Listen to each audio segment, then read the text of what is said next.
Hi everyone, welcome to the Malta Census Project. We are so excited to have your help on this. And here's a quick instructional video that'll show you exactly what you need to do to get started and answering some frequently asked questions as well. So let's dive in. So if you haven't watched the computer basics instructional tutorial, go ahead and watch that first. If you've already been there and done that, we're going to make sure that in Google Chrome we are signed in as Malta Family History. If you're on any of the computer labs, this is already there for you. But if not, make sure that click on that M here in Chrome and it's in Malta Family History. All right, so there is a Community Reconstitution folder here up in the bookmarks. And we are going to click on the CRP Start Here Google Doc. And this is kind of the basis for all of our community reconstitution programs. So here we have the Family Search Database for the censuses. We're going to go ahead and click on that and sign in. And this is already filtered for you. In a future video, I'll show you how to do this manually to come up with this list as we move on to other communities. But for now, this link takes you to everyone that was ever indexed on a census in the Malta area. Now this is for all of the different years of censuses. So the first thing that we want to do is go into collections here, this collections tab, and we want to select a certain census so that we're not overwhelmed with sorting through all of the results. So the examples that I have are from the 1900 census. And so as soon as you click one of these censuses to filter by, you click filter these results, and you'll see that in the residents here, it filters down to just the 1900 census. So what we've got here is a list of all the people that were in the Malta area in 1900. And what our goal is to find everybody that doesn't have one of these icons, these little pedigree icons, and get them attached to the tree. So if they do have a pedigree icon already, that means that this person on this record is already tied to somebody in Family Search. So we're scrolling down through and finding one that does not have that icon. So here is a Davis A. Lee, and so let's just kind of get familiar with the family real quick. We click on that, and one of the first things that we want to do is see if there's any similar historical records, and we see that there are none. I'll show you why we want to look there first in a future example. But since there is none, we're going to need to put on our thinking caps and really dive into this family. All right, so we have Alfred and Maggie, the head and his wife, and then their children here. And we see that the first few were born in Utah, the next few were born in Idaho, with the very first daughter also born in Idaho. Okay, very interesting. So let's go see if all of these people are also on the 1900 census and if they're already attached to the tree. Because if they're already attached to the tree and Davis is the only one missing, then it'd be a simple fix. So let's close out of this little window here, and here we have Davis, and we see all of that information just in a different format here. So we have the father Alfred and the mother Maggie, and we see right underneath her Alfred here with a spouse of Maggie.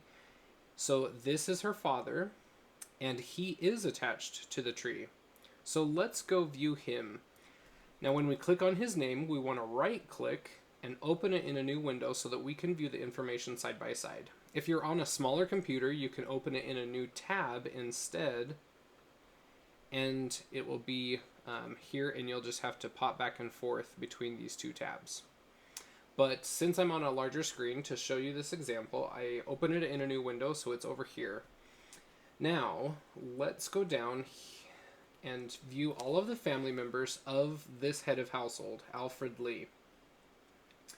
So, we want to pay attention to our columns here. This is his spouses and children, and these are his parents and siblings. For this census record, it's only his spouses and children, so we're only going to be looking in this column here. So, if we come back here to the list of all of the family members, we see that Alfred and Maggie, and so we want to make sure that those are the ones over here.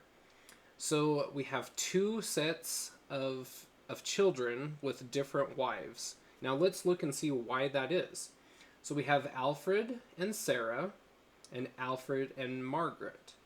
So Sarah died in 1896, and Alfred married Margaret in 1898. So it looks like Sarah died in childbirth with Elizabeth Lee here. I'm assuming, because this Elizabeth Lee was born and died in 1896, as did Sarah. Most likely she died in childbirth, or at least complications with it. And then 2 years later, he married Margaret Ann Montgomery. So here in the 1910s or 1900 census, we see that Alfred and Maggie have quite a few children here. So Alfred and Maggie, and we have Ida and Frank, which is from the first marriage, Ida and Frank, and Davis. Maybe that's a match. We'll come back and see. Edith and Edward, Sarah Edith and Edward Clarence, Leo and Vernon. So Leo and Vernon here from the second marriage. Now, if you'll look at all of the rest of the children, Leroy, Robert, and Wanda are all born after this census took place. So we have everyone accounted for except for Elizabeth Lee, which looks like she died before the census, probably in childbirth there. And Alfred Doris is not accounted for on this census, but in the order of things, he does fit with Alfred Doris Lee here. Now, since we have a lot of information and a picture, etc., on this Alfred Doris, it's looking like whoever indexed or took the census got this information incorrect. So Davis A. Lee, a daughter, born in 1890 of December. So let's go in and look at Alfred's information on his own page and see what we've got there. First thing we want to do is go into his sources and see if he is listed on the 1900 census anywhere. We do not see him listed on that, but we do see him in the 1910 census in the household of Alfred Lee. So it's looking like this is a good match. We're still checking this out. So his birth was in January of 1890, and here we have the birth date, December of 1890. So close, but not completely accurate. We're still diving into this and seeing what we've got here. So let's go look at the actual record. So we're going to click on this zoom tool, or click on the original document here to open it up and see if it was indexed correctly or if it was a census worker's mistake. So we are going into the Lee family, and we have Maggie, Ida, Frank, and this Davis. So on the indexed record, it's Davis A. Lee. And we assume that it's Alfred Doris Lee. So we can see from this image right here that there's a good possibility that says Doris, just not with two R's like his name actually is, but just possibly misindexed. But this is a census error, looks like, that the census worker put it in as a daughter when it should have been a son. So there are certain things that we should and shouldn't correct on a census record. This is a fairly new feature to Family Search this last year, that we can go in and correct a misindexed information. So let's go in and correct this Davis A. So is probably saying Doris A. Doris A. Lee. And so that's step one. We're changing the name that was indexed by the volunteer. And step two is to highlight the name that you changed. So we're going to go in here.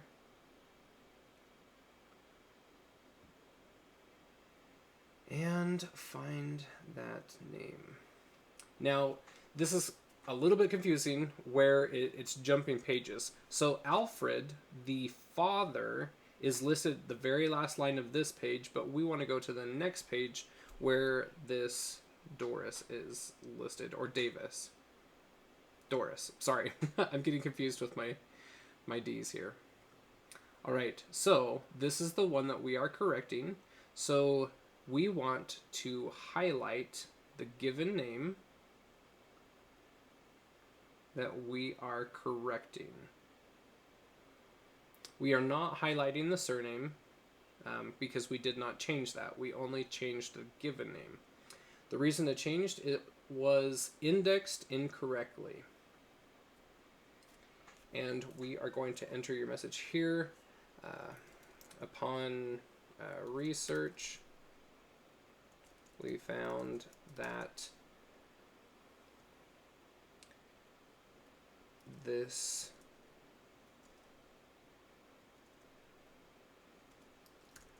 name should read Doris. Or should match, sorry. Match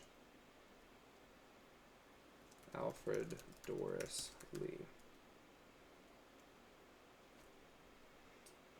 And because my computer is slow while it's recording, sometimes those spaces get in there. All right, so this is indexed incorrectly. We want to go with what's on the actual indexed record rather than correcting his name to 2 R's.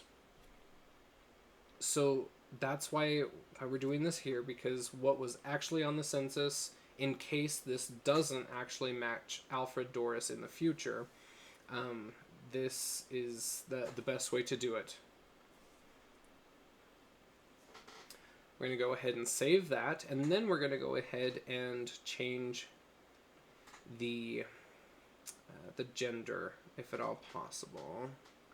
So anytime that there's an edit button, we can change it. There is not an edit button on the gender, so we're just going to have to leave that as is. So now what we can do is, on this Davis A. Lee, click back into it and attach this record to bring up Source Linker. Now, what it wants to do is match this across, but it doesn't know who to match it to. So since there is an existing person in Family Search, we can come over here, copy his PID number, paste it into here, and select him. And so everyone here is attached and attached correctly. And so we are going to attach him over, and we're going to standardize the place to Malta, Kaja, Idaho, United States, and reason to attach this source. All children accounted for in the 1900 census except for Alfred Doris Lee. I believe his information was improperly censused, if that's a word, censused, and incorrectly indexed by all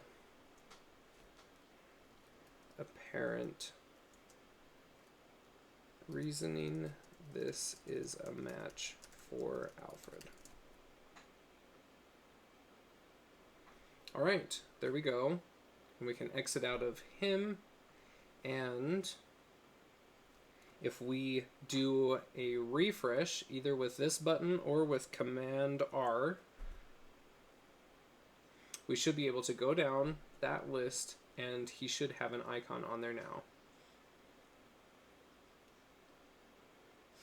Alright, so Doris A. Lee, we see that it has been corrected to the newly indexed record, and he has an icon, a pedigree icon, saying that he is attached to a person in Family Search. If we go and refresh this page now, we will see that in his sources that he is now listed in the 1900 census as Doris A. Lee. And we can view that source from there, etc. And our reason statement that we put in there shows up here. So if this does need detached at a later date, somebody can see why we attached it in the first place. Alright, so on to the next example. Let's go down to and find another one that does not have the pedigree icon. Alright, here we have Gina M. Hardy. Now let's see and get familiar with hers. The first thing we want to look for is a similar historical record. There are none, so we just got to get familiar with the family and see what we've got here. So she is in the household of Bradford A. Hardy, a wife. He was born in Utah, she in Denmark. They had children in Utah and Wyoming, back to Utah. Now let's see if everybody else in the household is connected on the tree. So Gina M. Hardy and her spouse Bradford Hardy. Oops.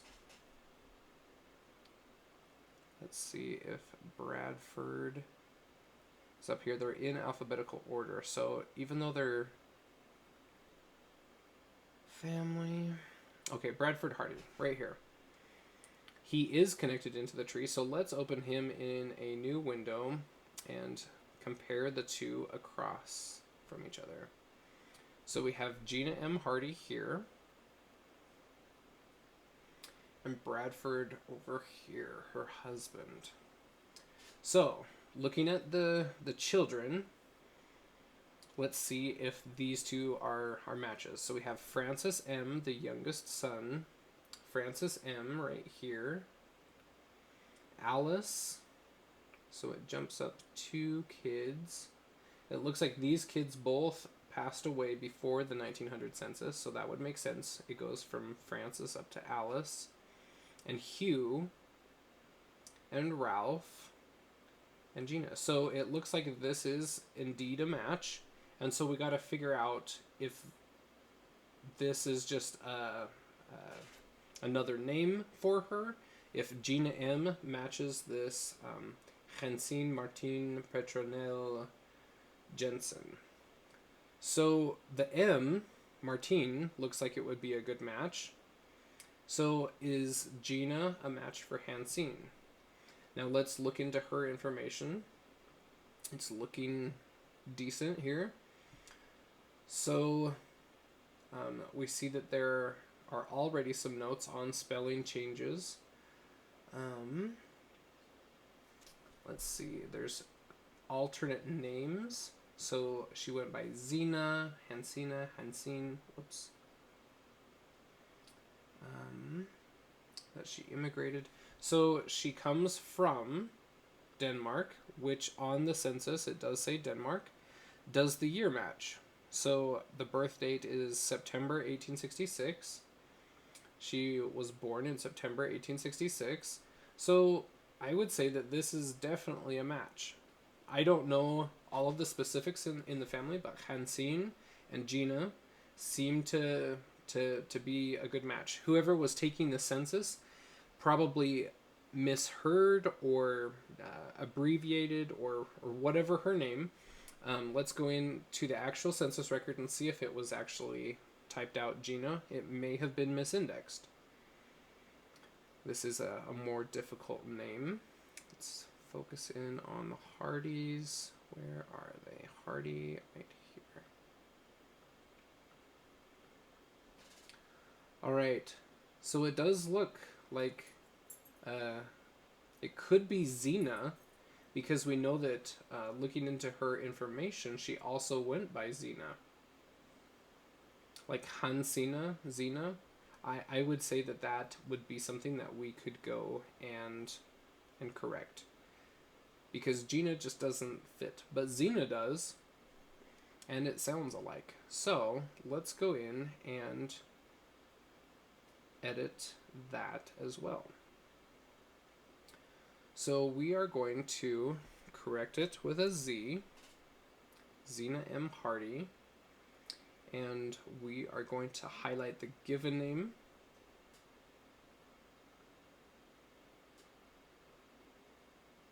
That we have changed. Select a reason that it was indexed incorrectly. Upon researching the family, Hansin also was known by Xena, which I believe was misindexed as Gina.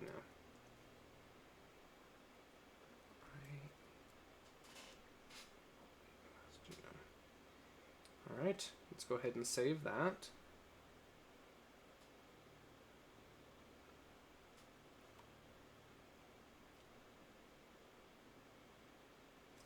So we have her information. Let's go ahead, review and attach her record. Since there is an existing person in Family Search, we're going to copy that ID and paste it in here. And add that all in. Attach them to the tree. Now again, if we're going to refresh both of these pages,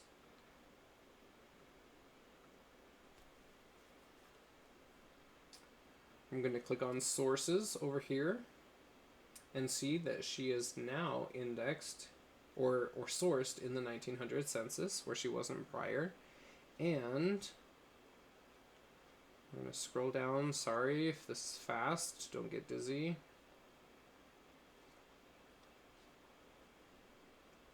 And now we have Xena M. Hardy, who has a pedigree icon next to her now. See how fun this is? It's so awesome to get people linked in properly. And we see why they weren't linked into the family tree before was because of misindexing or a census error. Quick little fixes that help them get all connected in. All right, now let's go to a different example of this Henry and Bertha Roxby. Now let's get familiar with them. First thing we do, look down here for similar historical records. We do see that there are some similar historical records. And so let's find out who they are. So this one is the 1920 census. And it brings them up as a similar record because everything basically matches straight across. So we have Henry with his wife Bertha and daughter Winifred. So I should have opened this in a new window so I didn't have to push the back button, because that's extremely confusing and takes a lot of time. So let me go do it properly and show you why we open things up in new windows and new tabs.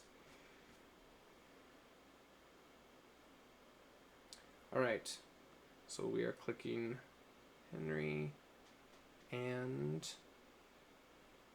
we're going to right click and open it in a new window.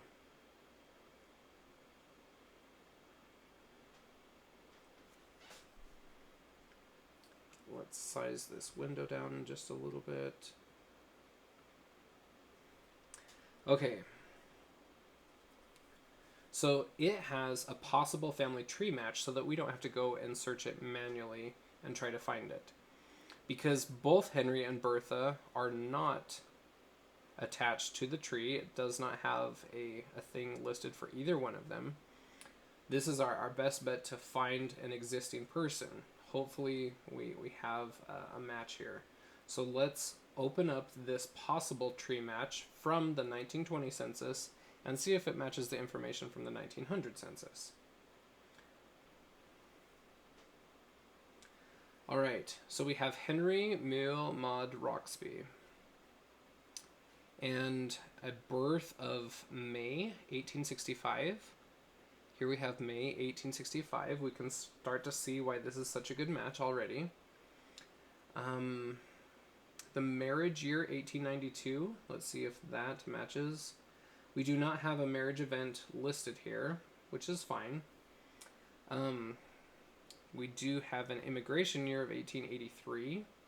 That might show up over here on this other one. It might not. Does not look like it, but it does list his birthplace in England, United Kingdom. Father's birthplace, mother's birthplace, they're both in England. And we can see when we click on both of his parents, they are both in England as well.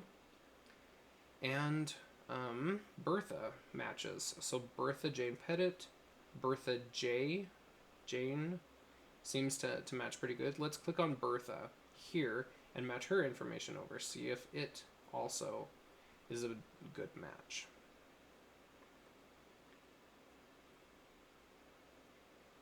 All right, so here we have the birth July 1874.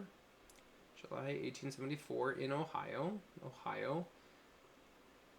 Yes, it all looks like it is a pretty decent match. Let's see if both of her parents are born in England.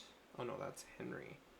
Okay, so here's one thing to look at and not get confused with. In Family Search, with this new template, sometimes I get confused a little bit.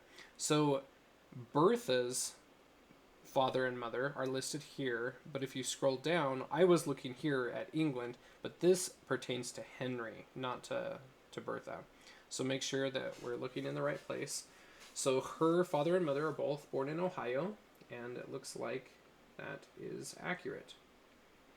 So let's take a look at her life, her timeline. If we click in her page over here in the timeline, let's kind of see her trajectory. So she was born in Ohio. She resided in Missouri. There's a few record hints that we might be able to attach. The death of a parent, and then it looks like she's in California for the rest of her life. Yeah, looks like she's in California for the rest of her life. So, from Ohio to Missouri, and then somewhere to California. Idaho could just be a stop on the path.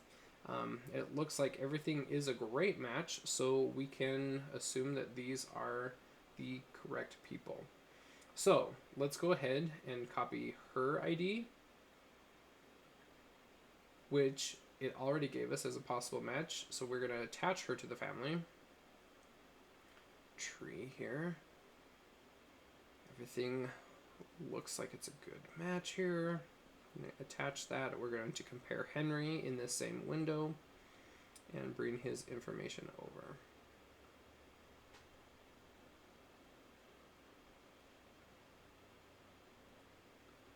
All right, so let's go back to our search results.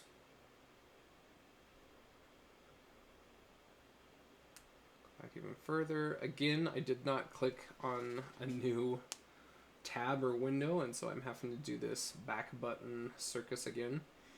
And as we go down, we should be able to see that these Roxbys now have an icon next to them. They are both in there. So these seem to be transient people that have passed through Malta, but they did not stay here and settle here, but they are now connected, and a good piece of their history has been preserved. So if we go back to Bertha's timeline and refresh,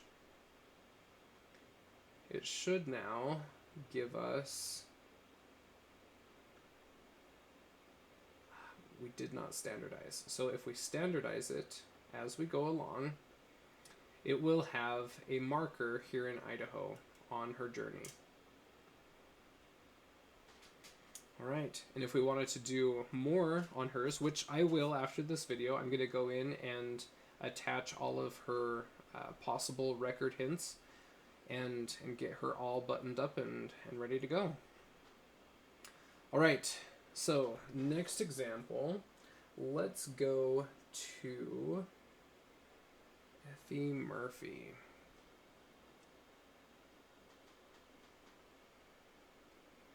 So this is probably one of the more common examples that we have here, and a very complex process. So this was an interesting one to really dive into.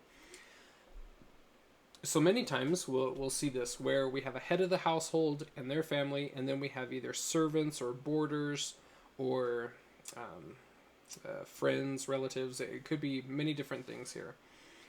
But very interesting that we have a conglomerate of different birthplaces here. So he's born in England, and he marries quite a bit younger to a wife that was born in Utah. They have a kid in Idaho, a boarder from France, and a boarder from Utah. Now this is an underage boarder, which is very interesting. Why is a young child living with them? Is it a family relation? Is it like a cousin or something like that they took in? What is Effie's story? And so Effie is the one that is not attached to the census, and we're going to try to figure out her information. So since she's not apparently directly related to any of these, we're going to have to do a manual search. So we are going to... You can either open a new tab or open a new window. Let's bring it over here. We're going to click on Family Tree and Find. Now, important to note, there's two different find functions, and they're very different. So what we're trying to do is find a person that already exists in the tree, and that is in the Family Tree Find. If you're trying to find another record to confirm Effie Murphy, then you would go into Search, Records, and find another person. So in the Family Search Find, we are going to type in her information. Effie Murphy, female, place of birth is Utah, and the birthplace 1890. We don't know any other information necessarily, so let's just search for that right off the bat and see if anything pops up. Now, it will give you the results in order of a best match. What it matches the most with. So here we have an Effie Bird Murphy, Effie Ruth, Effie Zorinda, Effie. There's quite a few that could possibly match. So let's try to narrow it down somewhat. Let's match her last name for sure, and let's try to narrow it down to Utah. Alright, and as we see, it has narrowed it down, because Effie could be like an easy misspelling or a name for something else, so that's why we didn't match that one exactly. So now we have Effie Bird Murphy, Effie Ruth Murphy, and then it goes into some other names, Anna, Angela, etc. Least or less likely to match exactly. So here we have the birth of 1886 and 1891. We're aiming for 1890. 1891 in April seems to be a really good match. This one is October, not as good of a match. So let's just kind of look into this person's situation and story. First of all, we want to go to their sources and see if they're already listed in the 1900 census somewhere else. And so I'm going to do a Command F or a Control Find and type in 1900. And there's 0 matches for 1900 on this page. So this Effie in Family Tree does not have she's not found anywhere on the 1900 census that they've found so far. So it's still a possible good match. We'll see what we've got here. Let's look at her family scenario, why she might be up in Idaho at 10 years old with this other family. Looking at her parents' dates, her father died in 1895, 5 years prior to this census. Her mother died much later, in 1944. Looking at the children here, 1895.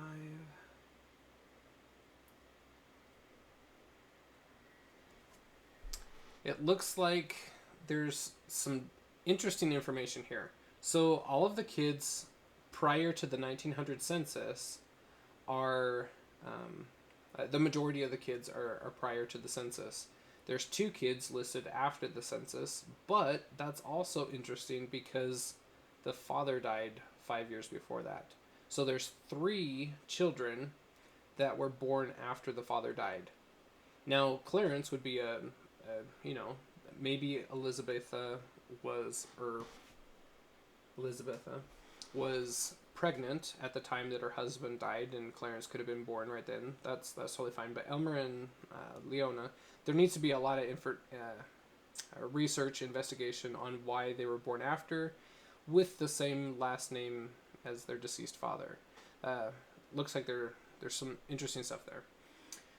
But for our purposes, we're just looking at Effie and seeing if she's a match. Now, if it was a single mother raising a lot of children, possibly a family member or a relation or a close friend could have taken it. Let's do a quick search on Relative Finder and see if there's anything there. So relativefinder.org, you sign in with your family search information, and we are going to click on Connect to Deceased People. And so what we want to do is copy the PID of this Effie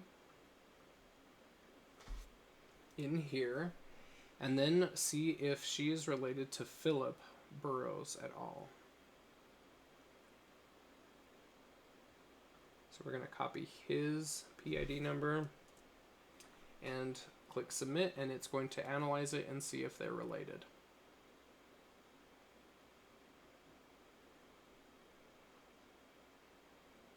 Okay, so there's no relation found at all, which is very interesting. So again, why would this Effie possibly be in that household? We don't know all the stories. We don't, without reading through all of their family histories, etc., why that might be. But just kind of looking at her timeline. So she's born in Utah. She's married in Canada. And then her spouse dies in Washington.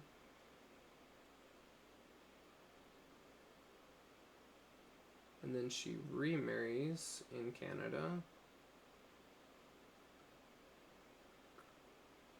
And then a death of a spouse in Oregon. So, and then she ultimately passes away in Oregon as well. I don't know. Idaho doesn't seem to fit into the mix anywhere, but not ruling it out entirely. But I don't think that there's enough conclusive information to tie these 2 people together. Now, we had another Effie Bird Murphy. Let's look into her really quick. See if there's anything else that could link them together.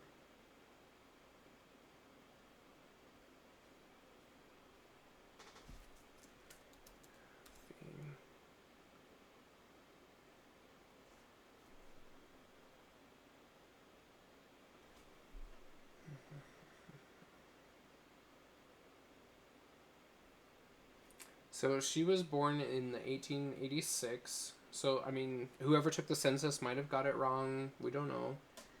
Um, Sources listed here. Let's see if this one is listed in the 1900 census anywhere.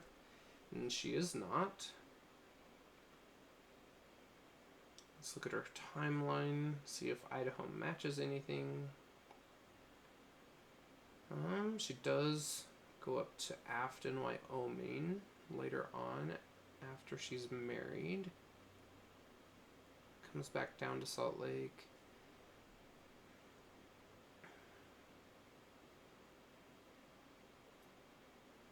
Yeah, this is another interesting one. It doesn't seem to be a great match in any way, but this one's father passes away the year before the census.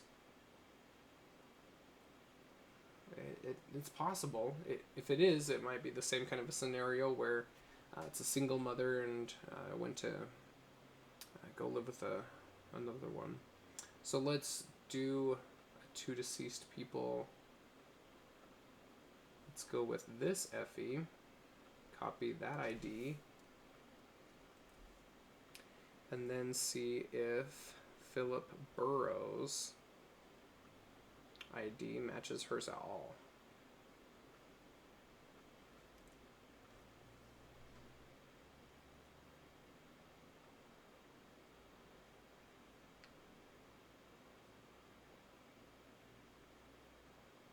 And no relation found there either. Alright, so this is what we do when we cannot find any conclusive information whatsoever. We're going to create an entirely new person that has the possibility of merging in with one of these later, if that's what needs to happen.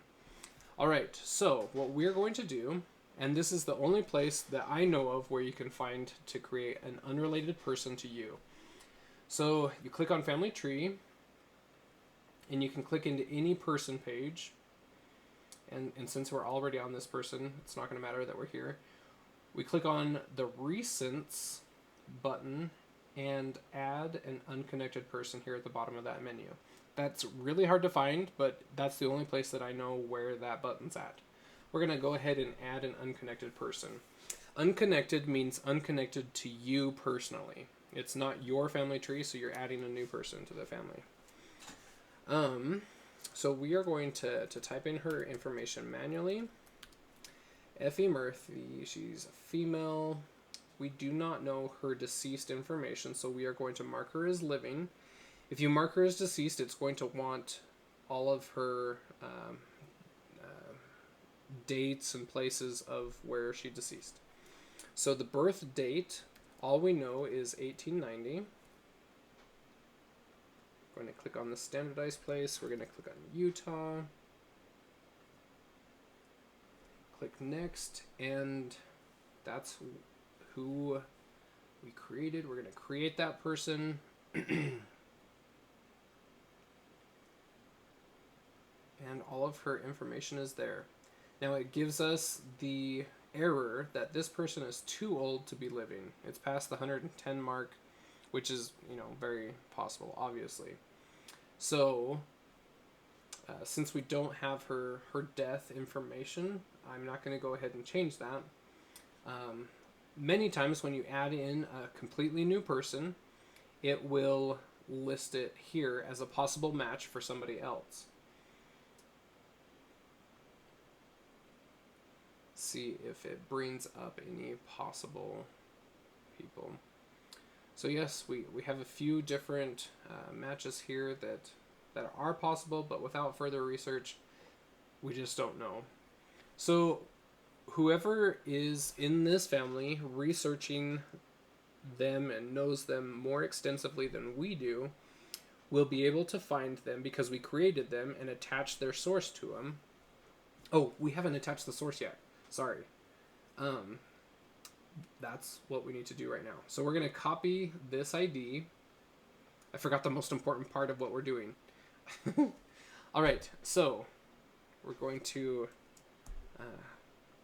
paste in this information and attach this person to this source that we created. All right, so that's going to complete our goal that this person is now listed in family search and going to have the icon next to her name. And then later on down the road, when somebody is researching her and her family, it will have a record to pull up. That's about all we can do without knowing and doing hours and hours of more research on that person. We just made it easier for a future family member to find her, which is going to advance them a lot in their research. So that's what we do when we find a name that we just can't seem to find on our end. But we do create a new person, attach the source to that new person, and leave it be there. So, one thing that I should have been doing as we went along is let's open a new tab, click on Community Reconstitution folder, and click on the Malta Census. Now this is where we can keep track of all of the people that we have helped connect to the tree. This isn't absolutely necessary, but it would be great so that we can see some of our progress and where we've been. So let's put in the one that we just added. So Effie Murphy, her PID number, the 1900 census, and she is an island. So the different statuses could be completed, there's no more work to be done, they're all tied in and everything's good to go. An island is somebody that is just a floater. She's not connected to parents or children or anybody else. She's just an island. There's more research that could be done there. Somebody that needs more info to even create them. If you're unable to even add a pedigree icon, you can put that and somebody else can come in and do that. And so I'm going to put my name here as the volunteer that researched it, so that if I did have a question on it, I could see who did the original information and go talk to them about it if I needed to. All right, and then we are going to go back to, sorry, I clicked on the wrong button. Page 2. My computer's being weird with its clicks. It was on page 2 that we had these different things. Okay, so Doris A. Lee. I'm going to click on that, click on his PID number, copy it over, 1900, and he is completed.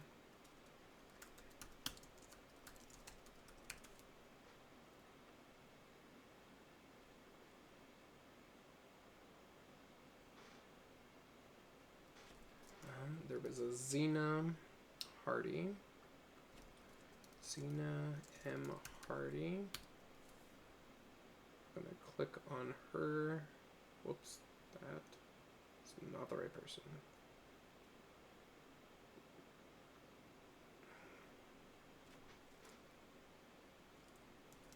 Zena.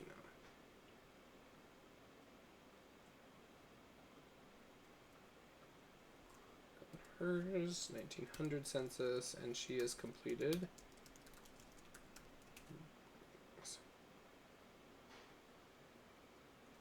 And then we had the Roxbys.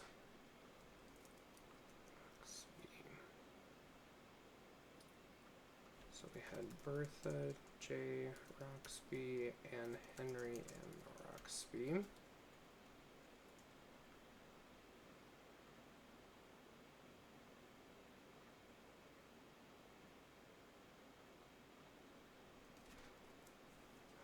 Word.